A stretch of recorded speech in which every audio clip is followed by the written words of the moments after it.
Fala, cambada do céu! Olha na Girovai! Qual é, Lozito? É nóis. Estamos aí agora para falar de um classicão. Porra, bota clássico nisso, meu amigo. Inclusive, estamos começando uma série nova aqui no Musicaliza, uma coisa que eu sempre quis fazer, meu pai do céu. Não é review, mas vamos pegar esse espacinho aqui para poder falar de discos. Sejam clássicos ou não, mas simplesmente revisitar trabalhos. E hoje vamos começar com um clássico absoluto, um divisor de águas no metal, um divisor de águas na música nos anos 2000 e um divisor de águas principalmente para a banda que lançou esse trabalho. Eu estou falando do Deftones e o seu White Pony. Então, Luan, sem mais delongas, vamos pro programinha. Foi?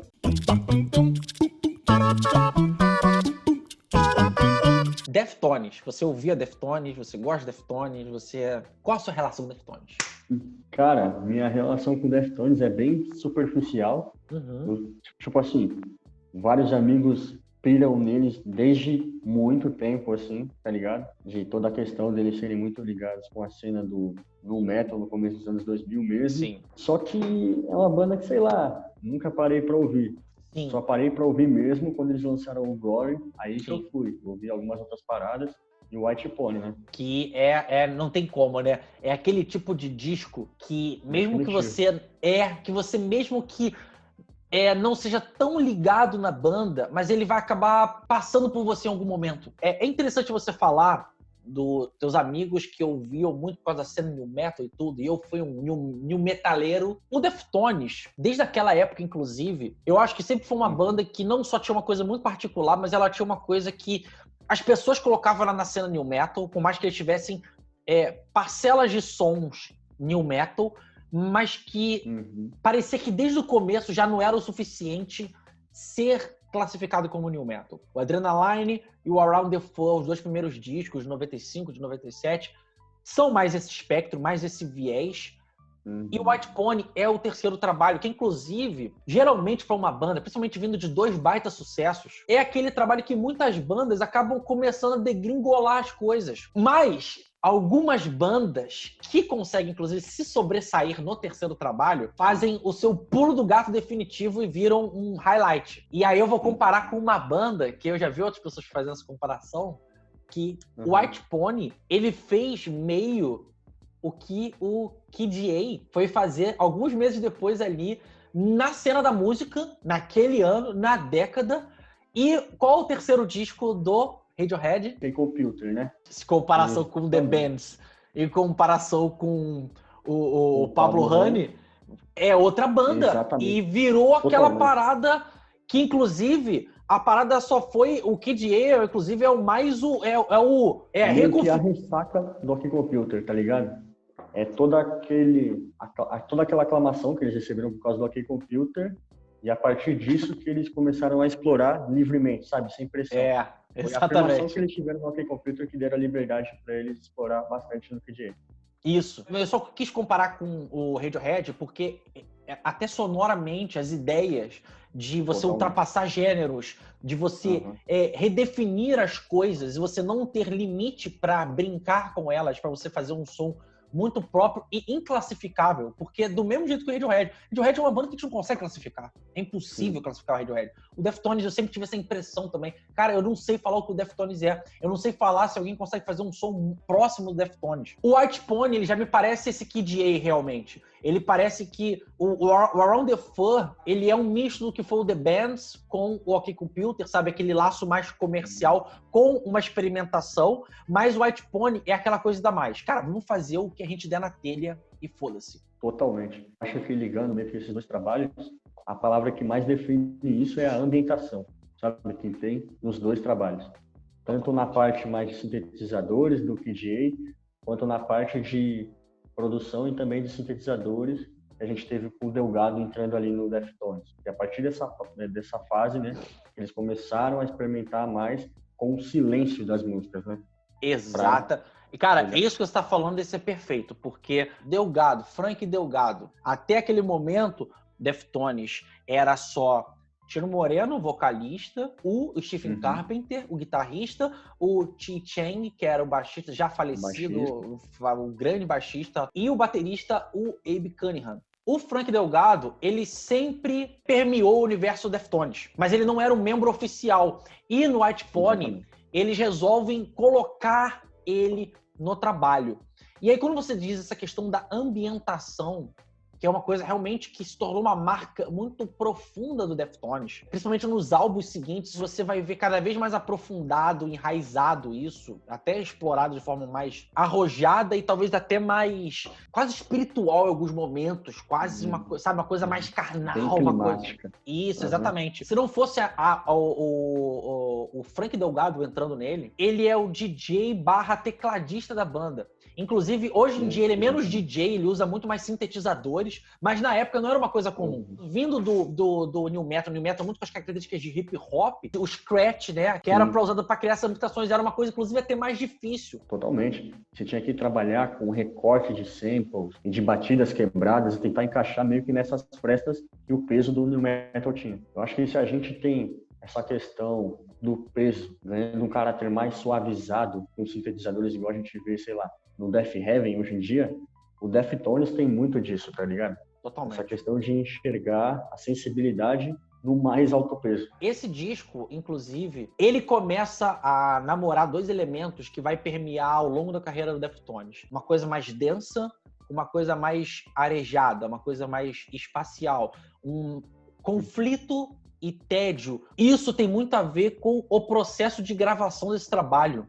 Grandes discos acontecem isso. Como que o processo ele vai interferir na sonoridade final do trabalho e talvez até a sonoridade ao longo da carreira da banda. O choque das dinâmicas dos membros, que no caso é o Tino Moreno e o guitarrista o Stephen Carpenter. Mas é engraçado que as tretas têm a ver por ideologias e como cada um queria levar as coisas no trabalho, né? Eles têm visões, ao mesmo tempo que complementares em certos pontos, mas muito opostas, linhas de pensamento ou de construções de música, assim. O Stephen Carpenter que começou com isso. Ele que deu a ideia pro Tino fazer composições no disco e tocar guitarra, porque o Tino não fazia isso ainda. Quem era o compositor principal do Deftones até o Around the Fur era o Stephen Carpenter. Só que à medida que o Tino começa a querer ter mais voz ativa ali, e entra o Frank Delgado com todas essas ideias de ambientação, coisas instrumentais e tal, ele fica meio acuado, porque ele fala, pô, não era bem essas ideias que eu tinha. Mas esse choque das duas coisas que cria as ideias sonoras Deftones, baladas mais delicadas, com aspectos ali quase pop rock, muito da característica do Tino, ao mesmo tempo que você tem aqueles riffs que são meio cortantes, que são meio incendiários, são brutos. E as duas coisas estão toda hora se batendo. Ou seja, você tem às vezes músicas que são muito baladas, com esses aspectos rasgantes, e ao mesmo tempo você tem músicas muito rasgadas, mas com momentos extremamente melódicos. Eu acho que nisso, o Deftones ele consegue fazer o que grandes trabalhos fazem, que é resgatar sonoridades clássicas e transportar isso para um futuro que pode ser revisitado de uma forma melhor. Por exemplo, eles trazem muito daquele rock pesado, mais esfumaçado, que geralmente era confundido com grunge. Por exemplo, por bandas como o Smashing Pumpkins, Lemonheads, eles conseguem muito trazer desse espectro mais melancólico, mas ao mesmo tempo muito rasgado, muito visceral. Ao mesmo tempo que eles conseguem trazer daquela urgência mais pulsante do nu metal que estava surgindo mais ou menos bem naquela época mesmo, com Soulfly, com bandas daquele gênero. E nisso, o Terry Date, ele foi essencial, né? Porque é um cara que trabalhou com bandas nesse espectro, assim. Consegue unir o peso com a melancolia. Com Pantera, com o próprio Smashing Pumpkins, com o próprio Soulfly. E ele é produtor do Deftones desde o primeiro trabalho. Então ele já é um cara que ele conhece a banda e ele sabe como trabalhar a banda para sair do seu eixo e caminhar para fora dos seus limites, né? Ele deu a liberdade para a banda fazer isso. Falou, porra, eu acho que é um feeling que vocês têm. E quando eu falo da próprias influências pop rock, digamos assim, que o Tino Moreno tem, por mais que ele seja fundamental pro metal, mas eu acho que as pessoas verem uma banda de metal conseguir soar como, sei lá, uma banda de new wave, conseguir soar como uma banda de gótico, soar como uma banda de post-punk, ao mesmo tempo que tem elementos tão pesados ali, mas tão ricos falando, e criar uma atmosfera tão única, tão chamativa, e que te carrega. E ao mesmo tempo o Deftones ele usa muito de texturas ambientais, ele usa daquelas coisas, de aqueles glitches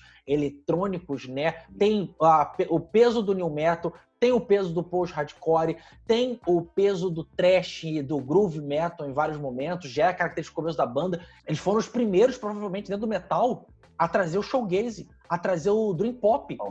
Cara, isso é impressionante porque entra de novo naquela questão de produção, né? O shoegaze, o dream pop sempre foram algo muito ligados ao lo-fi, algo mais específico, mais bem alternativo.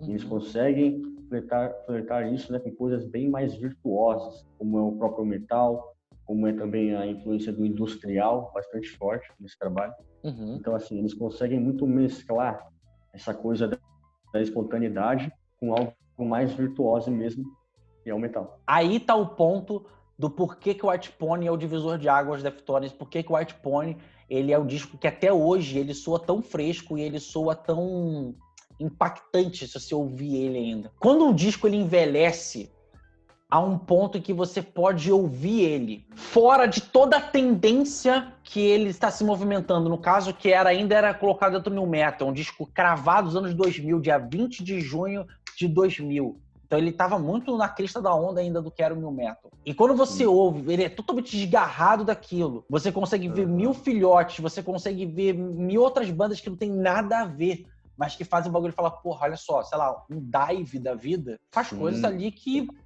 talvez se o Deftones não fizesse, não mostrasse isso pro aspecto comercial do gênero mais popular naquele momento, do rock. Eu acho que foi bastante importante nesse aspecto de tirar esse tipo de som naquela questão de ser mais uma sonoridade acessória, vamos assim dizer. Eles conseguiram juntar isso no cerne do trabalho mesmo e reproduzir de um modo que soe atemporal até hoje. Sim. Para pegar o próprio Dive que você falou, para pegar também até bandas mais pesadas como o próprio Death Heaven, para citar mil e outras bandas assim, tá ligado? Ou seja, eles conseguiram fazer aquilo que eles tinham a intenção mesmo, que era trazer coisas únicas, mas ao mesmo tempo colocar isso num prisma sonoro que encontrasse várias diferentes direções. Vamos falar um pouquinho das músicas agora. É engraçado porque todas as versões que a gente tem no trabalho hoje em dia, prensagem de vinil até o álbum no Spotify, a primeira música do trabalho é Back to School. Back to School não era a música que era para ser a primeira música do trabalho. A primeira era para ser Feiticeira, que é a segunda música do trabalho. Foi concebido para ser assim. Só que esse é o tipo de coisa que a gravadora enche tanto o saco, fala assim, pô, o bagulho já tá, estão gastando dinheiro pra caralho, os que mais gastaram dinheiro, fazendo um monte de doideira aí que ninguém tá entendendo porra nenhuma. Pelo menos bota um bagulho aqui chamativo. Ele quebra e não quebra o fluxo do trabalho. Porque se você pegar tematicamente, ele parece muito diferente das músicas que vêm depois. Até de, por exemplo, Elite, que é uma música mais pesada, mas ao mesmo tempo eu falo que quebra e não quebra o fluxo, porque ele funciona como se fosse o elo do antigo Deftones para o novo Deftones. Porque é a música mais new metal do trabalho, que é aquelas influências de hip hop, peso, groove que a música tem também, o embalo. É uma música que eu adoro. Provavelmente deve ter sido a primeira música que eu ouvi Deftones na vida. Mas é interessante que esse processo de transição involuntário, que a banda não queria, mas é um dos melhores versos, ou mais concisos versos, nesse aspecto rap que o Deftones fez até hoje, assim. Por mais que não fosse a intuição começar o disco. Ela começa, teoricamente, vamos pensar na ideia, em Feiticeira, que literalmente é a palavra português, né? E ali já começa a dar totalmente a dinâmica que a gente está falando aí, dessa melancolia claustrofóbica que você vê muito enraizado no Deftones. Eu acho que Feiticeira é um bom ponto disso e é mais aprofundado ainda, na minha opinião, numa das melhores músicas para mim do disco, que é Digital Bath. Essa música é louca, cara, de como que ela é sensível, ao mesmo tempo entorpecida, e é uma sensação que o Deftones sabe fazer como dificilmente outras bandas conseguem tanta eficácia assim. E a entorpecência para fazer isso, você tem que realmente se sentir como se tivesse drogado, sugado, e o Deftones consegue fazer tudo isso ao mesmo tempo, assim, várias músicas. Nessa questão, a partir dessa primeira parte do álbum, eles jogam muito daquela questão do riff mais frio. O Stephen Carpenter ele tenta trabalhar, meio que tentando encaixar nessa nova fase do Deftones, né? Ele vê essas influências mais eletrônicas, mais de quebra de ritmo, ele muda meio que um pouco o timbre da guitarra para encaixar nessas frestas um pouco mais silenciosas, um pouco mais com reverb, sabe? Um pouco mais de eco. E eu acho que encaixa bem também nessa questão do vocal do Tino, que tá bem mais polido nesse trabalho, sabe? Bem mais polido na questão de ir de um lirismo mais melancólico mesmo, para um rasgado que já era o mais usual dele. Os drives da brutalidade, da coisa mais visceral, para passar para a suavidade meio crooner ali, meio celestial, digamos assim, do jeito que ele faz as coisas, como que ele passa, eu sempre achei isso, a técnica incrível. Mas esse disco é tipo assim, como que o cara tava bom fazendo isso. E a junção dessas duas coisas, mais a cozinha do Deftones, que sempre foi excelente, é aquela banda no auge, trazendo o floreio de ideias e tudo aquilo ali transcendendo para fazer um álbum grandioso, assim, na sua essência. Para falar da RX Queen, ela tem uma curiosidade muito interessante, essa música. O refrão teve auxílio do Scott Weiland para ser feito. Eu não fazia ideia disso, cara. O Scott Weiland é um dos meus vocalistas, meus favoritos da vida. E é completamente o oposto do que é o Deftones. Para mim não faz sentido. Mas ao mesmo tempo, olha como é que é lindo. Como que o Deftones, eles conseguiam trazer uns caras que não tinham nada a ver, mas para adentrar ali esse mundinho deles, cara. É aquele link, né, com os anos 90 que a gente falou. E aí já descendo um pouco mais também, né? O Maynard do Tool também ele aparece, ele colabora em uma das músicas, que é aquela questão mais experimental que tem no disco mesmo, mais cabeçuda mesmo, de flertar com novas estruturas. Cara, inclusive, isso aí que você tá falando, Passenger, um dos maiores ícones do Deftones, assim. Para mim, a conclusão dessa música é que é como se fosse as duas bandas mais intrincadas ali, nascidas ali nos anos 90, do metal, e elas como fizessem uma música que permeasse os dois universos. Aquele mundo meio sonhador, fantasmagórico do Deftones, com aquelas músicas extremamente encamadas, extremamente cabeçudas, extremamente intrincadas, extremamente,